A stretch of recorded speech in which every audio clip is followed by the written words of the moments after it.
Some still did not believe that the APC or Oyo decided to go for Sharafadeen Alli instead of Delabu, because there were a lot of conversations about even the president being in the know as to how that came to be. Others were saying the president was not in the know. At some point, both of them were claiming, "Oh, the president, is supporting me." In fact, Sharafadeen Alli in his acceptance message yesterday was saying that he wanted to put a special thank you to the president. Welcome. Good morning. Good morning to you, Luayemi. Exactly. So just like you mentioned, what we have for just this morning is Sharafadeen Alli receives INEC form as APC or your Kuba candidate. And then I think a particular newspaper, I don't know why they decided to, write their headline like that. They said Adelabu loses as Sharafadeen, receives, his nomination form, or I say nomination form, receives his INEC form. And then away from that, let's just walk you through the story. Sharafadeen Alli on Thursday formally received the Independent National Electoral Commission INEC nomination form as the All Progressives Congress APC Governorship candidate. And at the event, the senator also unveiled his running mate, that's Michael Adedichi. And then even before now, I think weeks and months, a lot of persons, came out to say this will be his deputy. I don't know how they were able to arrive at that conclusion, or maybe because of what they could see at the time. And then Adedichi, who is 46, is an economics graduate of Bafemi Awolowo University and is from Iwate, Ugoluwa local government area of the state. And then speaking at the ceremony, the Oyo State APC chairman and former deputy governor, that's Moses Alaki Ademo, called on party members to remain united and work collectively toward reclaiming power in the 2027 governorship election. And then one thing I also like to mention is the fact that Nigerians, or let me say people over your state, are talking about the fact that certain persons were not around yesterday during the event. And I'm talking about Adelabu, who contested alongside Senator Sharafadeen Alli. We have Senator Folari as well. Excellency Florence Ajimobi, they were absent during that event, and Nigerians are asking. The chairman is saying, the Oyo State chairman is saying, let's put our differences aside and support the candidates, because the candidate is the candidate of APC. And then these people who are big shots in the party were not available. And Nigerians are asking, are you sure that these people are interested or are going to support this whole agenda of they want to take over the house, the state government house, come 2027? And that's the conversation for this morning, because, people can speculate to say, it's not certain that these people will unite, for the election, especially because of the internal wranglings, and then because certain persons are not happy with how the primary election went. And this is not the first time that we are seeing this, speaking about the APC in Oyo State. I remember there was a by-election last year, and then even before the election, the APC, they had a terrible fight. I mean, the ones that were in Oyo State was a terrible fight. We saw the videos, across social media, and then it was a bit obvious that they were not going to claim that seat because of the crisis in the party. And now this is another problem. And even this election is bigger than the by-election because it's for the governorship election. So this is the conversation this morning. APC as a party or your state, do you think they are ready to support their candidate, even though a lot of them have come out to say we're going to support him, and that we have people who are still aggrieved about the last primary election?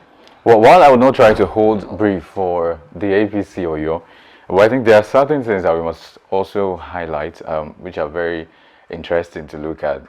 First, let me take it from the angle of Senator Sharafadeen Alli, and maybe to look at its antecedents, especially at the Senate House.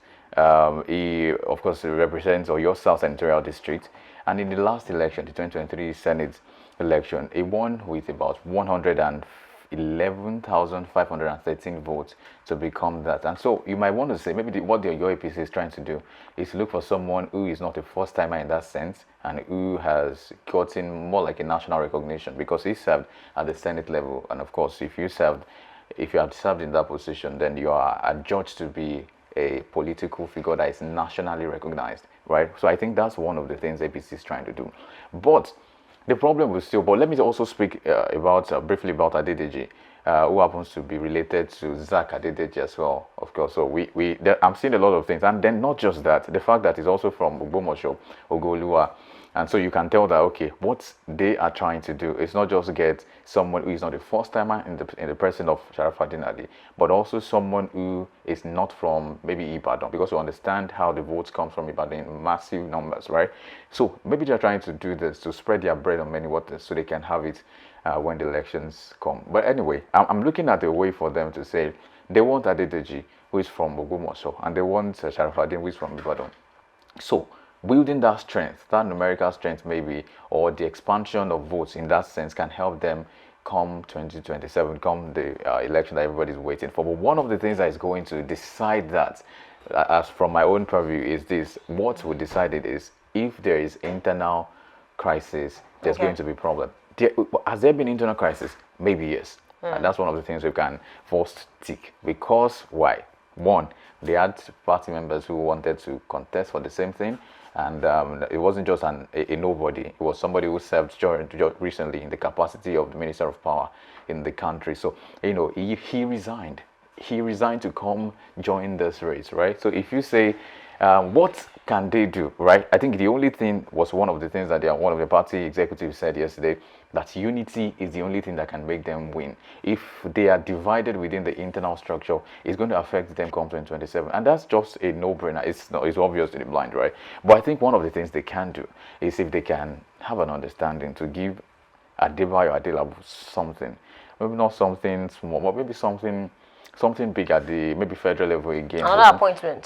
For compensation, because it is that. So I tell you for a fact, I really am not an APC person, but I've seen a lot of people who are pitching their tent where Adelabu is to say this is the person we support. In fact, some still did not believe that the APC or Oyo decided to go for Sharafadeen Alli instead of Adelabu, because there were a lot of conversations about even the president being in the know as to how that came to be. Others were saying the president I think was not at some in the point, both of them were claiming, oh, the president, is supporting me. In the fact, Sharafadeen Ali in his acceptance message yesterday was saying that he wanted to put a special thank you to the president. And of course, if it was, that was the same thing Adelabu said the last time, that he's not sure that the national caucus or the president is aware about. And there are a lot of conversations, but for whatever the case is, it's still politics, right? Everybody is Adelabu's word against Sharafadeen Alli's word. So everybody's just playing the words, whichever way they want to play. But I really do not care. What would really help the Oyo APC now to take it from the PDP that is ruling in the state, or should now say PDP APM, anyway,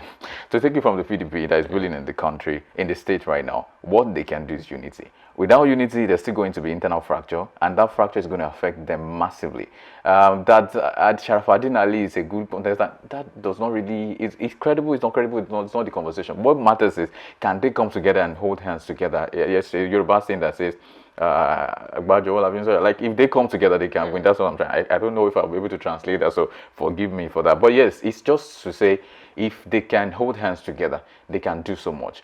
But without holding hands together, I'm so sure that eventually, maybe what they are afraid of will happen to them. But I'm hoping that there is free, fair, and credible election in the country. I'm hoping there's no chaos. I'm hoping everything goes as planned. But this is a good one for the APC, because they are already moving from internal party politics now to the campaign politics itself. So the campaign is going to be stronger if they have it now, which they have done. So they can start working on, what do we do? Campaign. How do we go? How do we set this in? So all of those things is a good one for the Oyo APC. But I hope they get the unity together. Exactly. And it's a fine place to leave that discussion this morning. We take a short break, and when we come back, we move on to newspaper headlines and analysis. We'll be right back.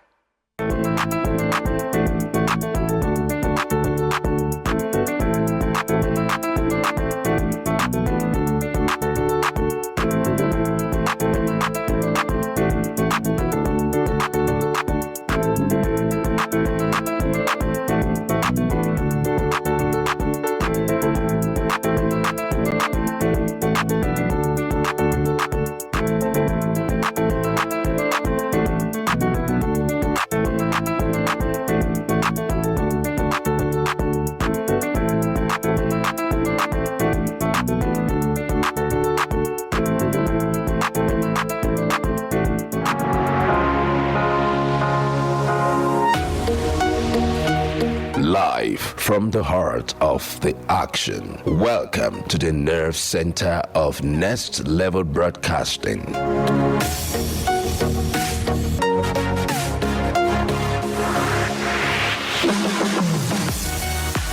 This is the OB van, where the studio meets the street. Equipped with cutting-edge cameras, crystal clear audio, real-time switching, and broadcast control, we don't just capture moments, we deliver the experience live. Anywhere, anytime, from stadiums to red carpets, breaking news to buzzing festivals, weddings, birthdays, and all sorts of ceremonies. We bring the world to your screen in real time. It's not just a van, it's a complete mobile production house, a command center, a broadcast beast. This is more than a broadcast. This is the OB Van difference. Live, loud, limitless.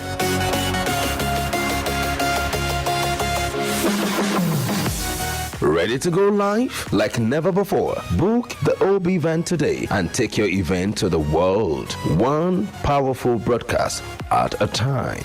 To book, call 0705 506 1061 or 0916 101 1061. Email marketing@dominion.org.ng or visit our socials on Instagram @Dominion Broadcast. Dominion Broadcast, your channel of choice.